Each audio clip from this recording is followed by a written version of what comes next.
Урматтуу Куран медиа каналы көрүүчүлөр. Бүгүнкү күндө ар бир адам, ар бир инсан өлүмдөн кийин мага кандай мамиле болот? Менин жашоом кандай болот? Ошол туурасында ойлонот. Сүйүктүү пайгамбарыбыз саллаллаху алейхи вассалам кабыр азабынан кутулуу үчүн баардыгыбызга жаттоого жеңил болгон Табаракаллази Мүлк сүрөсүн үйрөткөн.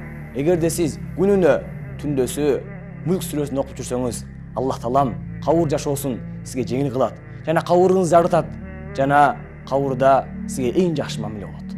Себеби бул туурасында сүйүктүү пайгамбарыбыз саллаллаху алейхи вассалам өзүнүн берекелүү хадисинде мындай деп айткан: Инна суратан фил Qur'an 30 аятан шафаат ли раджулин хатта гуфира лах ва хия табаракаллази биядихил мулк. Кур'ани Каримде 30 аяттан турган бир сүрө бар. Ал сүрө аны окуган кишинин күнөөсү кечирилгенге чейин аны шафаат кылат. Ал табаракаллази биядихил мулк, тагыраак айтканда Мүлк сүрөсү.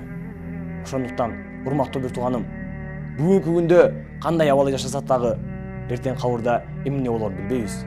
Ошондуктан күнүнө түндөсү табаракаллази биядихил мулк, Мүлк сүрөсүн окуп жүрсөк, анда Аллах таалам кабыр жашоосунда бизге жеңил мамиле кылып, бардык кыйынчылыктардан жана азаптардан бизди кутултат. Себеби кабыр жашоосу бул жеңил нерсе эмес.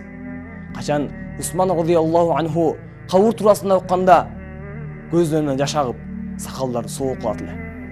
Элдер андан: "Эмне үчүн сиз тозоктун азабы тууралуу укканда мынчалык ыйлабайсыз?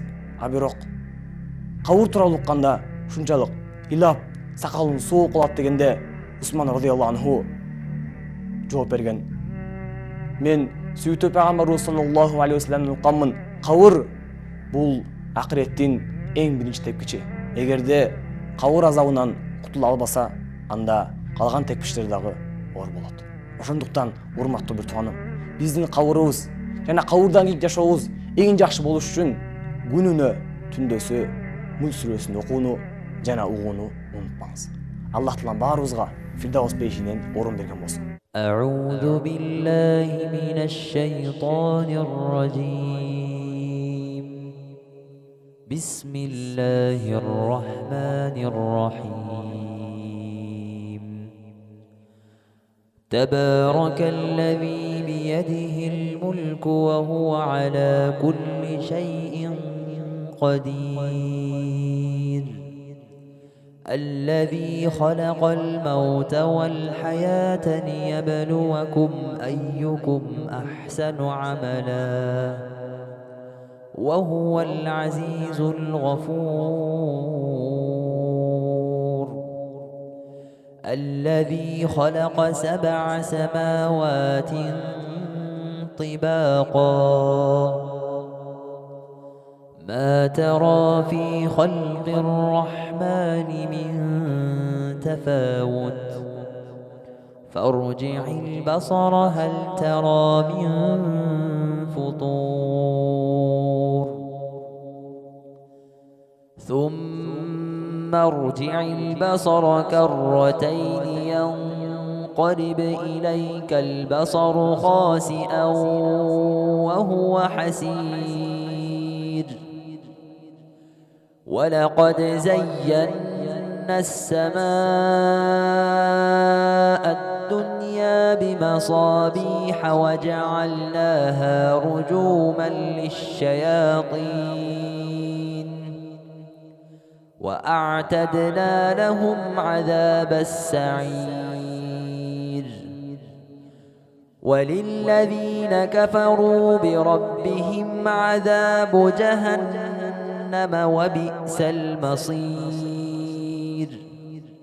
إذا ألقوا فيها سمعوا لها شهيقا وهي تفور تكاد تميز من الغيظ كلما ألقي فيها فوج سألهم خزنتها ألم يأتكم نذير. قالوا بلى قد جاءنا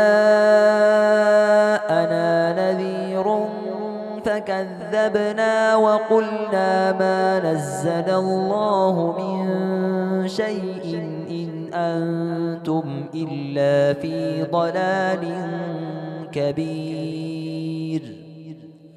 وقالوا لو كنا نسمع أو نعقل ما كنا في أصحاب السعير.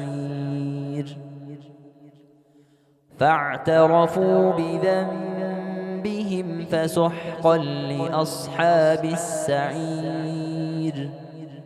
إن الذين يخشون ربهم بالغيب لهم مغفرة وأجر كبير.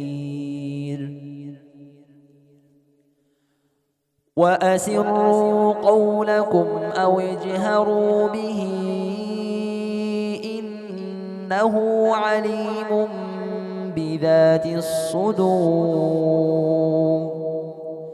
ألا يعلم من خلق وهو اللطيف الخبير.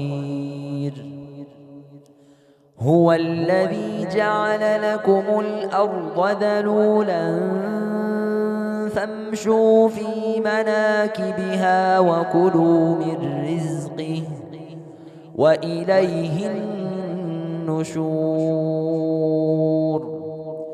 أأمنتم من في السماء